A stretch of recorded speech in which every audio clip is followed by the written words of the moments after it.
All right, today we're cracking open the financial engine room of some of the world's biggest companies. We're going to be looking at the core finance modules of a system called JD Edwards. Have you ever really thought about it? A massive global company, thousands of employees, hundreds of locations, millions and millions of transactions. How on earth do they keep track of every single dollar with any kind of accuracy?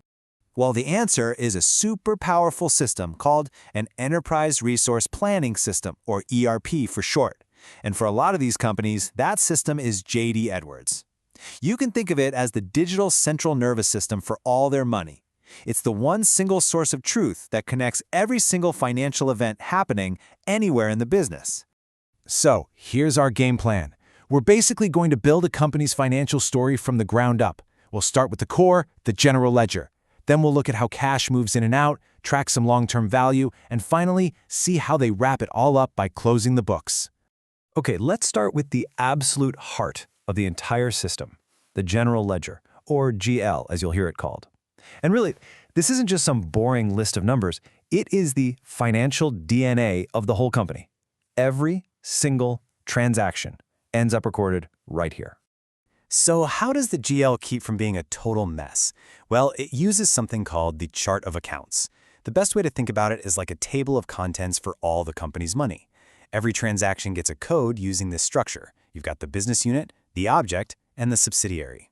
This tells the system exactly where the money came from and where it's going. And trust me, getting this structure right from the very beginning is absolutely crucial because it determines how good your financial reports will be for years. Okay, so we've got this super organized general ledger. How does information actually get in there? Well, it happens through something called a journal entry. Anytime money moves, a sale is made, a bill gets paid, anything, a journal entry gets created. They are truly the lifeblood of the entire accounting process. And you can see, a journal entry isn't just like jotting down a quick note. No way. It's a really controlled process. First, the entry is created, then someone has to review it to check for mistakes. After that, a manager has to approve it, and only then does it get posted, which is when it officially updates the company's books. This whole workflow is designed to make sure everything is accurate and under control. Okay, but what if you need more detail than the standard accounts give you? Well, JDE gives you two main ways to get it. Think of a subledger as a temporary sticky note. You can attach it to a transaction to track, say, the cost of a specific trip without cluttering up your main chart of accounts. Subsidiary accounting, on the other hand, is more permanent. It's like adding a whole new chapter to your financial book. You'd use this to track something ongoing like revenue from a brand new product line. So it's really a choice. Do you need temporary detail or a new permanent way to track your money? All right, so we've got our foundation, the general ledger, all set up. Now let's get to the really dynamic part, the daily flow of money in and out of the company. This is all about accounts payable. That's the money we owe to others, and accounts receivable, which is the money others owe to us. So before a company pays a bill, they don't just get an invoice and send money. First, they create something called a voucher. Now, this isn't the invoice itself. It's an internal company document. It's like a folder that gathers up the supplier's invoice, the original purchase order, and the proof that they actually received the goods. It's a critical control step to make sure the bill is legit before any cash actually leaves the bank. And that voucher is a key piece of the whole Procure-to-Pay lifecycle, or P2P for short. It's a journey, really. It kicks off when someone enters a purchase order. Then the goods show up and are marked as received. Next up is that crucial voucher match step we just talked about. Once everything matches up, a payment is created, and finally that payment gets posted to the general ledger. Now, that voucher match step can be done in a couple of ways. You've got two-way matching, which is the simpler one. It just compares the supplier's invoice to the purchase order. It's basically asking, hey, did we order this?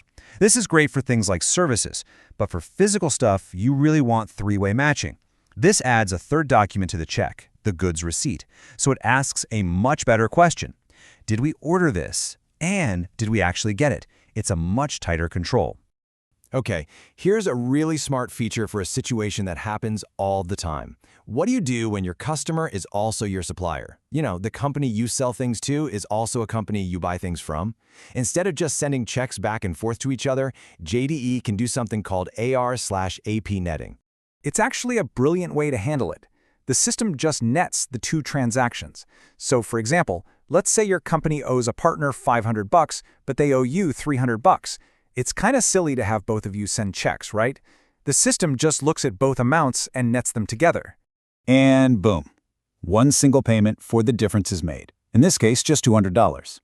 This is so much better. It simplifies everything, it cuts down on bank fees, and it's great for cash flow. But maybe just as important, it makes the business relationship smoother. It's a really simple idea that has a huge impact.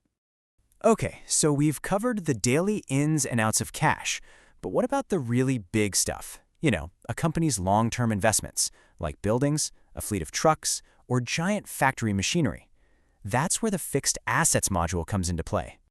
So fixed assets are just what they sound like, major purchases that a company keeps for a long time. They're not used up in a year. They provide value for many years. And JDE doesn't just write down bought a building. It tracks the entire financial life cycle of that asset, from the day it's purchased all the way to the day it's sold or thrown out. And this is pretty much what that life cycle looks like. It all starts with acquisition. That's when it's bought and put on the books. Then, year after year, its cost is spread out through something called depreciation. Halfway through its life, maybe it gets transferred to a new department or even partially sold. And finally, at the very end, it's disposed of, sold, retired, whatever. JDE's there managing the complex accounting for every single step of that journey. So let's recap. We have our core ledger, we have the daily cash flowing in and out, and we have our long-term assets being tracked. Now it's time to bring it all home. And this all happens during what is arguably one of the most critical times for any finance team, closing the books. The close, whether it's done every month or just at the end of the year, is a very systematic process. The whole goal is to basically lock everything down, to draw a line in the sand and say, okay, this period is done. It's about making sure all the data from the general ledger, AP, AR, and fixed assets is totally complete and accurate before the official financial statements get made. But wait, before you can just close the door on a period, you have to be absolutely sure the numbers are right.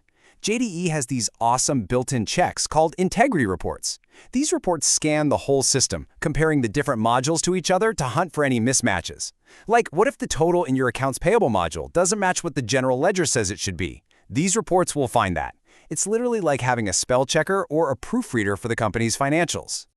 Once those checks are passed, the final closing process can begin, and it's a very disciplined sequence of events. You enter your accruals. That's just a fancy way of saying you account for expenses you have but haven't paid for yet.